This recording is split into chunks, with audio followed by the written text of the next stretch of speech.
Welcome!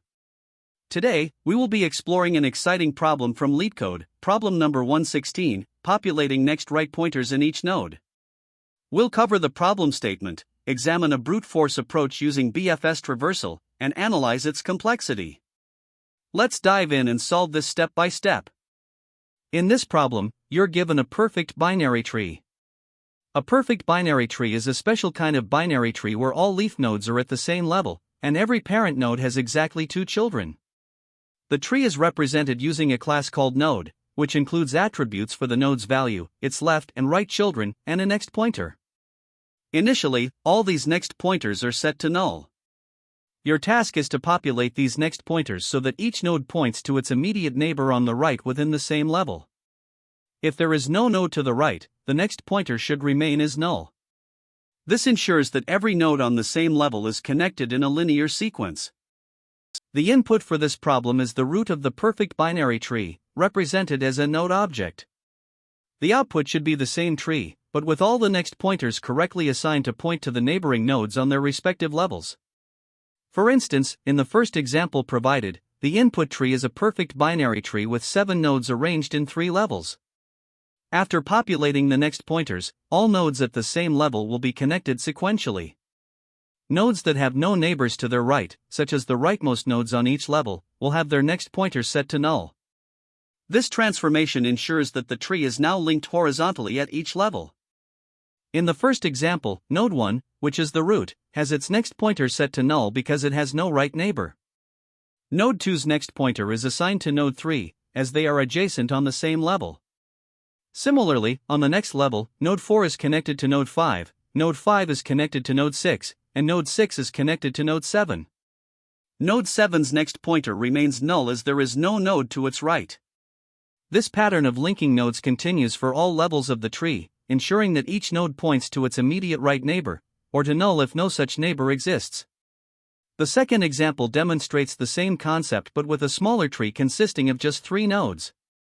Here, node 2 is linked to node 3, while both node 1 and node 3 have their next pointers set to null since they have no right neighbors. This problem comes with a few constraints and edge cases to consider. First, the tree can contain up to 2 to the power of 12 nodes, so your solution should handle large inputs efficiently.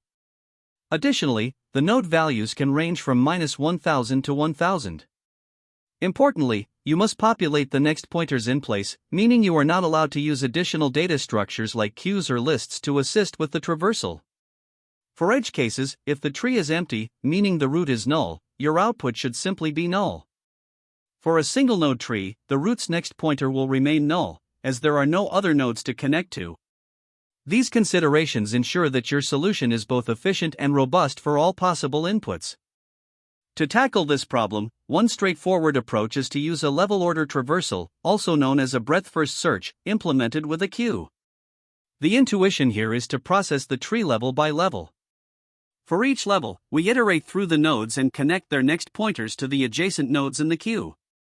Once all nodes in the current level are connected, we move to the next level and repeat the process until every node in the tree is processed. While this approach ensures that each node is visited exactly once, making the time complexity O(n), it does require additional space for the queue.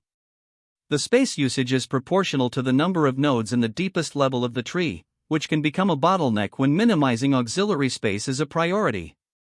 Clearly, while functional, this brute force approach may not be the most efficient solution for this problem.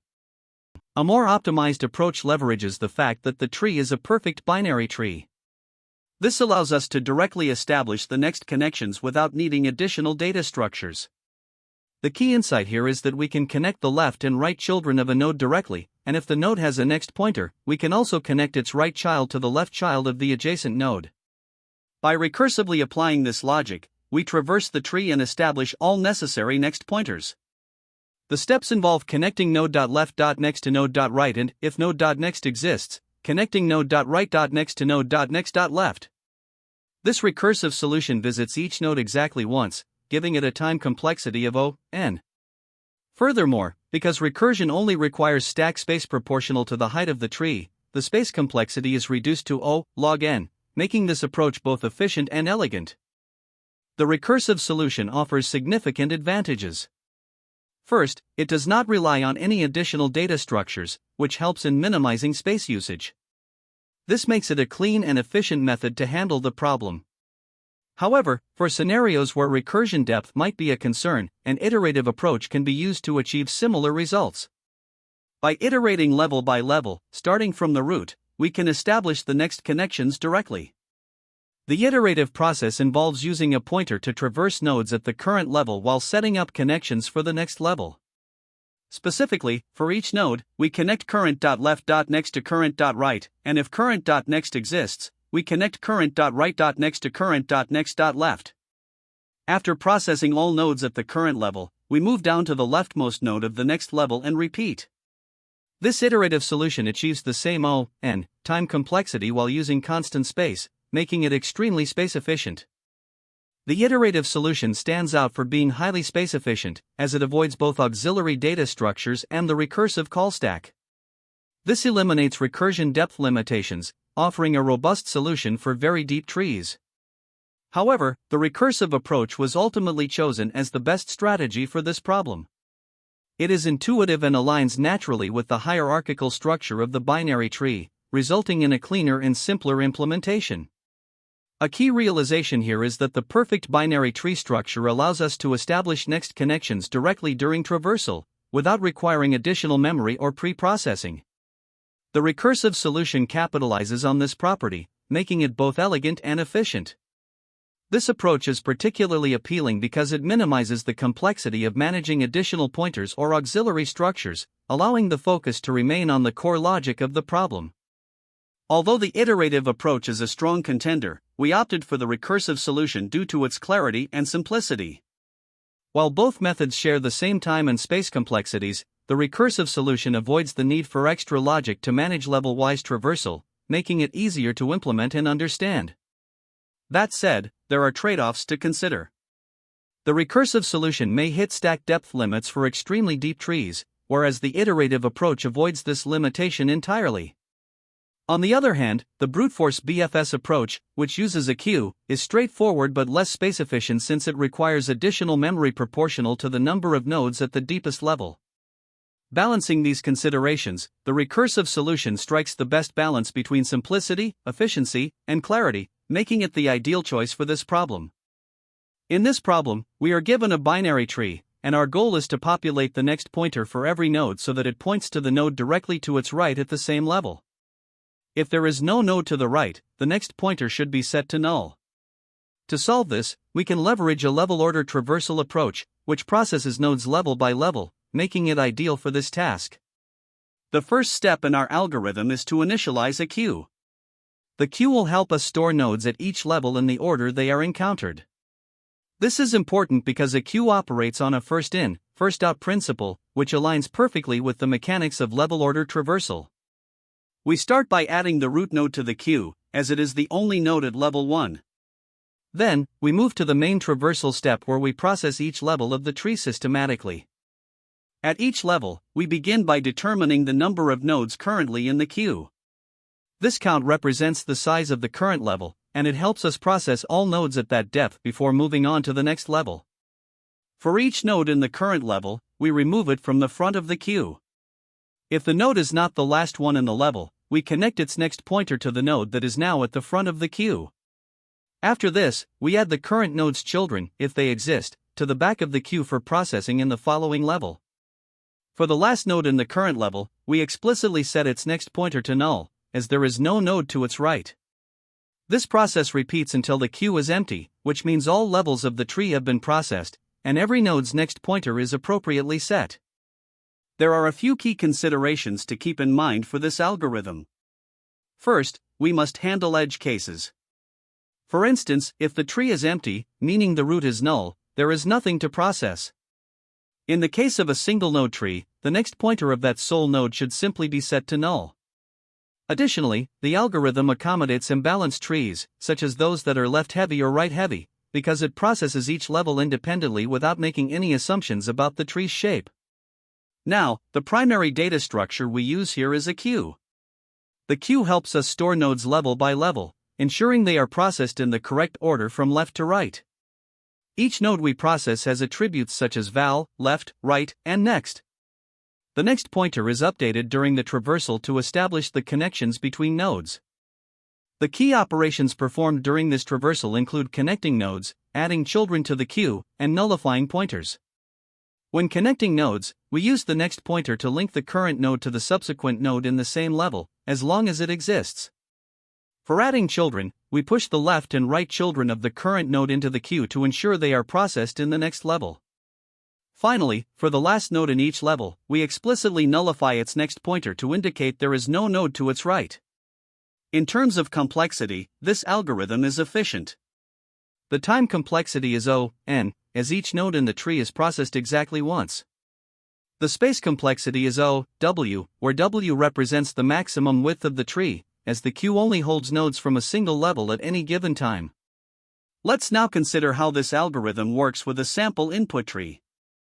For the given input tree, we start by processing level 1, which contains only the root node, 1. Since it is the only node at this level, its next pointer is set to null. We then add its children, nodes 2 and 3, to the queue. At level 2, we process node 2 first, setting its next pointer to node 3, which is the next node in the queue. For node 3, being the last node in this level, its next pointer is set to null. We then add their children, nodes 4, 5, 6, and 7, to the queue. At level 3, we process nodes sequentially, connecting adjacent nodes using the next pointer, node 4 to node 5, node 5 to node 6, and node 6 to node 7. Finally, node 7, being the last node, has its next pointer set to null. The resultant tree now has all next pointers appropriately populated, as shown in the output structure. To implement the solution for populating next right pointers in each node, we start by importing the DEET class from Python's collections module. This will help us perform level order traversal of the binary tree. Next, we define the node class, which represents a node in the binary tree.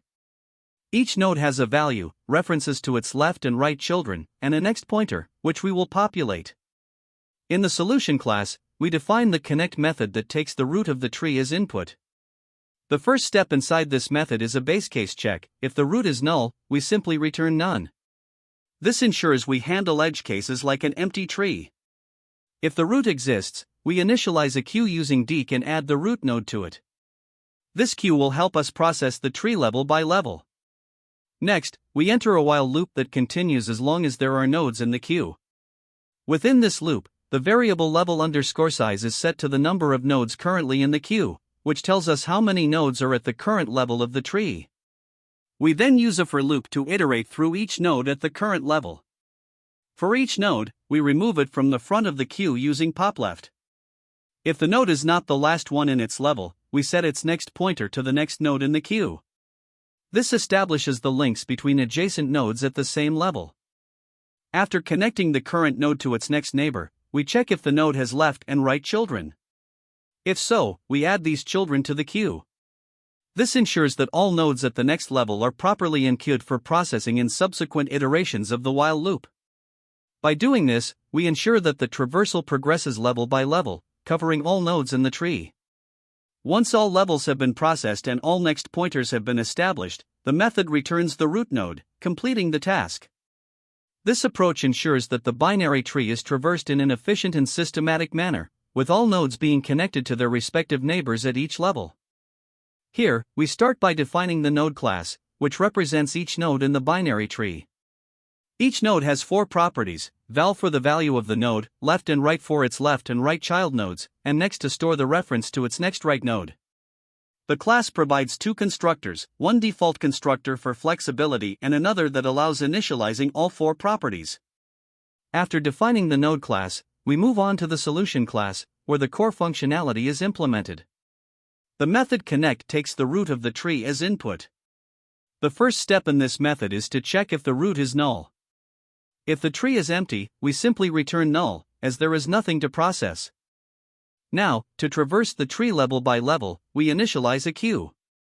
This queue helps us perform a level order traversal, starting with the root node. After adding the root to the queue, we enter a while loop that continues as long as there are nodes left to process. Inside the loop, we determine the number of nodes at the current level using the queue's size. Then, for each node at this level, we retrieve it by polling the queue. If the node is not the last one in the current level, we connect its next pointer to the node that's next in the queue. After establishing this connection, we ensure that the left and right children of the current node are added to the queue so they can be processed in the next level. This approach guarantees that all nodes are visited level by level. Finally, once all levels are processed and the next pointers for every node are correctly set, we return the root of the tree. This marks the completion of the connect method. By using this approach, we ensure that the tree is traversed in an efficient manner, and all connections are established as required. Here, we are working with a perfect binary tree that has 3 levels. At the start, our root node is 1, and we initialize a queue with just the root, q equals dec 1. Now, for the first level, the queue contains only one node, so we dequeue node 1. Since it's the only node at this level, its next pointer is set to none. Then, we enqueue its children, nodes 2 and 3, so the queue becomes dec 2, 3. Moving to the second level, the queue now has 2 nodes. We dequeue node 2 first and set its next pointer to node 3, which is the next node in the queue. After this, we enqueue the children of node 2, which are nodes 4 and 5, resulting in q equals dec 3, 4, 5. Next, we dequeue node 3. Since it's the last node at this level, we set 3.next equals none. Finally, we enqueue the children of node 3, node 6 and 7, giving us q equals dec 4, 5, 6, 7 to process the next level. At the third level, the queue now contains nodes 4, 5, 6, and 7, which are processed sequentially. We start with node 4. Its next pointer is set to node 5, the next node in the queue. Similarly, node 5's next is set to node 6, and node 6's next is set to node 7. For node 7, since it's the last at this level, its next pointer is set to none. Since all these nodes are leaf nodes, they have no children, so nothing further is enqueued. The final tree structure, with the next pointers established, looks like this. At the first level, node 1 points to none. At the second level, node 2 points to node 3, and node 3 points to none. At the third level, node 4 points to node 5 points to node 6 points to node 7, and node 7 points to none. Now, let's look at a smaller example with just 2 levels to reinforce the same concept. In this second example, we have a smaller perfect binary tree with 2 levels. We start with the root node, 1, initializing the queue as q equals dec 1. For the first level, we dequeue node 1 and set its next pointer to none since it's the only node at this level. Then, we enqueue its children, nodes 2 and 3, resulting in q equals dec 2, 3. Moving to the second level, we dequeue node 2 first. Since there's another node in the queue at this level, we set 2.next equals 3. Next, we dequeue node 3. As it is the last node at this level, its next pointer is set to none. With no more nodes to process, we conclude this example. The final tree structure shows that node 1 points to none at the first level, and at the second level, node 2 points to node 3, and node 3 points to none. Now, let's see how the algorithm handles a single node tree. In this final example, we have the simplest case, a tree with just one node. The root node is 1, and the queue is initialized as q equals dec 1. For the first level, we dequeue node 1. Since it's the only node in the tree, its next pointer is set to none. As node 1 has no children, there's nothing to enqueue, and the algorithm ends here. The final tree structure simply shows node 1 pointing to none. This example highlights the general behavior of the algorithm. The next pointer connects nodes at the same level from left to right, and the last node at each level always points to none. With a time complexity of O(n), where each node is processed exactly once, and the use of a queue to ensure level order traversal, this approach guarantees correctness and efficiency for any perfect binary tree. The time complexity of the given solution is O(n), where n represents the total number of nodes in the binary tree. Let's break this down step by step. First, the initialization of the queue involves setting up a dec with the root node, which is an O(1) operation. Next, we have the outer while loop, which runs as long as there are nodes in the queue. Each node is added to the queue only once during the traversal, meaning the number of iterations of this loop corresponds to the total number of nodes in the tree, n. While the height of the tree is log n, for a perfect binary tree, this doesn't impact the overall traversal time because we're still visiting every node once. Inside the while loop, there's an inner for loop that processes all nodes at the current level. The total number of iterations across all levels equals the total number of nodes in the tree, n. For each node, the operations performed, such as dequeuing, setting the next pointer, and enqueuing children, are all O1. When we combine all these steps, the total work done is proportional to the number of nodes, resulting in an overall time complexity of O(n). The space complexity of this solution is O(n) in the worst case, but it can be reduced to O(1) additional space if we ignore the queue. Let's elaborate. The queue is used to store nodes during level order traversal. At most, it holds all the nodes of a single level. For a perfect binary tree, the maximum number of nodes in a level is at the last level, which is approximately n/2. Therefore, the maximum size of the queue is O(n) in the worst case. Apart from the queue, the algorithm uses only a few additional variables like level_size, node, and I, which require only O(1) space. In terms of best, worst, and average cases, the results remain consistent. Even for the smallest tree with a single node, we process one node in O(n) time, and the space complexity is O(1). In the worst case, for a large perfect binary tree, we still process all nodes in O(n) time, and the queue might hold up to half the nodes at the last level, resulting in O(n) space. Similarly, the average case requires O(n) time and O(n) space due to the level order traversal process. To compare this solution with a naive approach, consider that a less efficient method might involve nested loops or recursion to traverse and connect nodes directly.